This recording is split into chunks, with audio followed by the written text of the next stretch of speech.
Sound the alarms! What is it? It's alarming! What is the thing that is alarming you, plunger? It's a giant baby octopus. Did you just call me a plunger? Yeah, it's, 'cause you suck shit.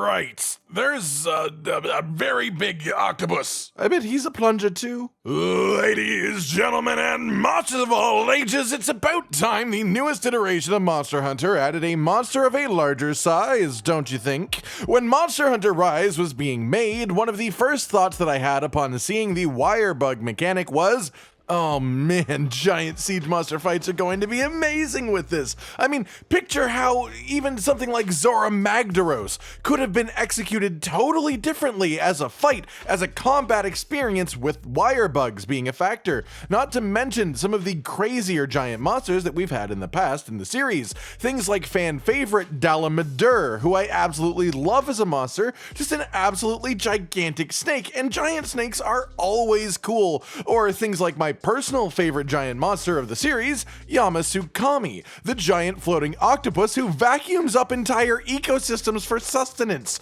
Realistically, he only feeds on the soil. The other stuff, the trees, the creatures, any villages in the area, he only, that's just collateral damage in its search for soil. I've talked about Yamasukami in the past. I've talked about him a fair amount because I would specifically love to see this fight reimagined in modern Monster Hunter. Yamasukami has long held a spot on my top 10 all-time monster list based on his concept alone. I've never fought him personally, but having seen his fight in the old games, I don't think it would blow my mind these days. He does a lot of cool things, and for the time he was added to the series, he was extremely out there and interesting. But knowing what he used to be capable of, knowing what his general concept is, and then seeing the 5th generation games with their giant, sprawling, open maps, I could totally see an actual on-map Yamasukami these days. Not one in his own dusty little tower map where no other monsters show up, but actually actively on a map, sucking up bits of the area as he pleases.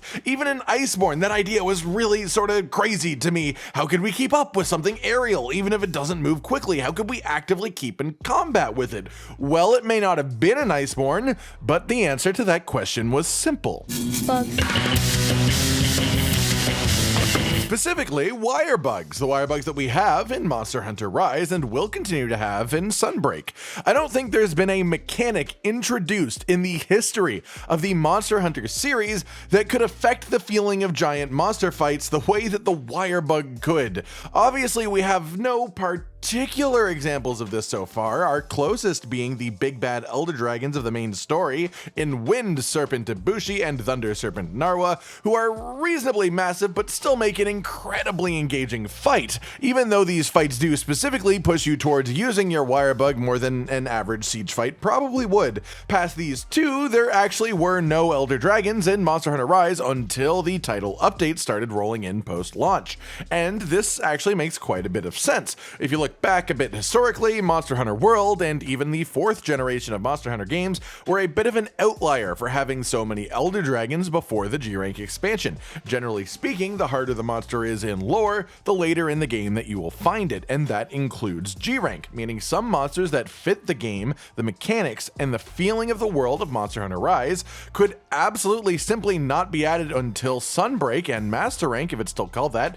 At least that's what I'm holding out hope for on this front. I feel like it is almost a guarantee that we will see some sort of absolutely massive beastie though, with wirebugs being what they are and the areas we are going to look the way that they do. I'd be amazed if something of immense size isn't flying around the hillside or slithering over the side of a castle. Of course, new monsters are always the most interesting concept because it's something that we've never seen before, we've never even imagined before, but I'm not gonna go out and try and guess at a random gigantic monster to come to the series that we've never seen before. No, I'd much rather talk about ones like Yamasukami, who I desperately want to see brought into the modern style of Monster Hunter gameplay. Hell, Yamasukami, who I think would be better realized in Rise and Sunbreak system than he might ever be able to be realized again in Monster Hunter. I am running on the assumption that after Sunbreak, the next Monster Hunter game will not have wirebugs. Not that it has really been said explicitly anywhere by the devs, to my knowledge, but my understanding has always been that the wirebug is the unique quirk of this Monster Hunter game and expansion, and it likely will not be carrying over to future games. I also think that the wirebug is the absolute best mechanic for a Yamasukami fight. One of his main mechanics personally is that he tries to suck you up on into him without remorse, and I can just so easily imagine frantically sheathing your weapon and wirebugging away from this monstrous cephalopod as he tries to vacuum you into his mouth. I can perfectly envision him floating a few feet above the edge of a mountain on the map, or moving through the air past the top of a building that you have to climb up to the top of just to deal some damage to him on his way floating by. I can feel the realistic impact and knockback that you could give his massive tentacles. I mean, he is an absolute unit. Getting one of his appendages thrunked into your side would easily send you 50 feet, even off of the side of a mountain, if that is where you have to be to fight him. What would allow an attack like that can knock you off the mountain to feel fair in a Monster Hunter game?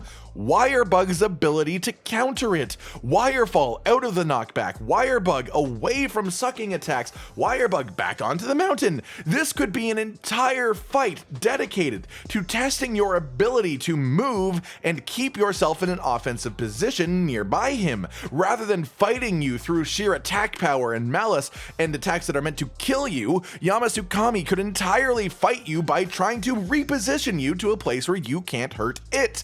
I don't know, I'm getting a little bit too deep into the actual ins and outs of what the fight could be, and I'm absolutely not a monster fight designer, so I know that Capcom can do it way better than me. I'm just excited, okay? Excited about the possibilities of having monsters this big be a bit more common in Sunbreak, and the way that I can see them being executed in Sunbreak. I don't know, maybe it's just a me thing. After all, a large portion of the community doesn't really like siege fights, as far as I can tell. Lao Shanlung is a bit of a meme. Zora Magdaros is definitely not viewed by the community as a well-executed fight in general, even though the concept of Zora Magdaros is incredible. So maybe I am unusual for wanting to see more of these types of fights. I don't know. Generally, I think the more time goes on and technology of our games improves, larger monsters will move smoother and have a lot more capabilities in general. But this system that we have right now, this wirebug system in Rise and continuing into Sunbreak, to me it just feels like it would be so perfectly matching to these monsters. You could even do a unique thing like in a siege monster quest where you get extra wirebugs or even unlimited wirebugs and balance it around that, the same way that you get full spirit bird juice at the start of certain quests in Rise. The big thing with a siege fight is it can have its own unique set of rules compared to the rest of the game. It will always be Monster Hunter combat at its core, but when you have a monster confined to a single quest, you can set a bunch of unique parameters. Consider, for example, Raging Brachadios and Iceborne, who obviously isn't really technically a siege monster as we see them, the giant creatures that we fire cannons at, but I feel like he's the perfect example of the real meat of the point that I'm getting at here. Modern Monster Hunter does not have to replicate the older games perfectly. Raging Brachadios was a fight on an open map that was heavily scripted. It had way more gravitas than any other fight on the same map as it.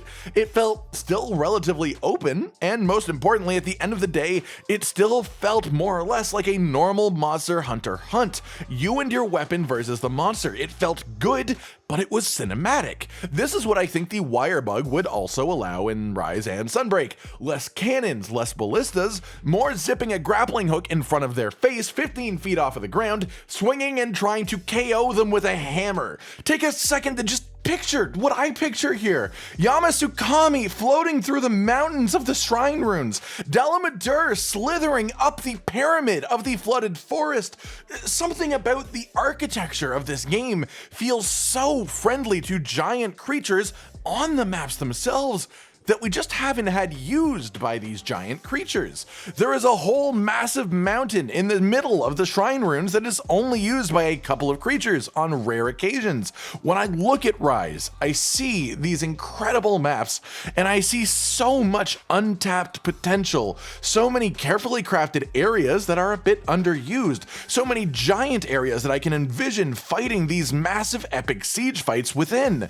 Of course, on the note of giant monsters, I'd also love something like a Cantor and Eucanlos, who are massive in their own right, but I don't think that they benefit much from the Wirebug in particular. I'd love to see them in general, but as far as Sunbreak, I would way rather see monsters that can take better advantage of our enhanced mobility rather than something so normally fightable. Things that fly, things that slither, even something like goddamn Shingoren, who I mentioned earlier for base Rise back in the day because the idea of using a Wirebug to climb up his long creepy spider crab legs sounds like such a cool badass hunter moment, and that is how I see it all. The Wirebug gives the opportunity for so many cool, semi-scripted moments with gigantic monsters.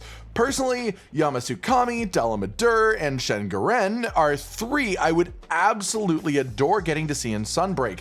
Of course, a new monster that fits the giant monster bill would be something that I'd love as well, but I think that it would be an extreme missed opportunity if Capcom doesn't put some sort of giant, unique monster on the same level as the ones that I've mentioned in Sunbreak. It's just too perfect to me. Alright, I've been Cotton Dinosaur with a little bit of a talk about siege fights in Sunbreak, with a slight focus on Yamasukami, who I may or may not be somewhat slightly obsessed with as a creature. He has human teeth. What are your thoughts on whether or not these giant monster fights should come to Sunbreak? Do you agree with me that they could be the best that we've ever seen in the series? Do any of the classic giant monsters that I've talked about today sound like something that you'd want to fight in Sunbreak? Like if you liked the video, subscribe and hit the notification bell for more, and most importantly, ladies and gentlemen, until next time, stay sweet. Josh, Cotton, and Hollow with the videos, dropping the humor like a hammer on your tippy toes, bringing entertainment on a daily arrangement to take our insanity and turn it into entertainment. Yes, I said entertainment twice, to reiterate that it is nice to look into your faces on a mostly daily basis when you let us in your homes to make the whole world a stage. Goodbye.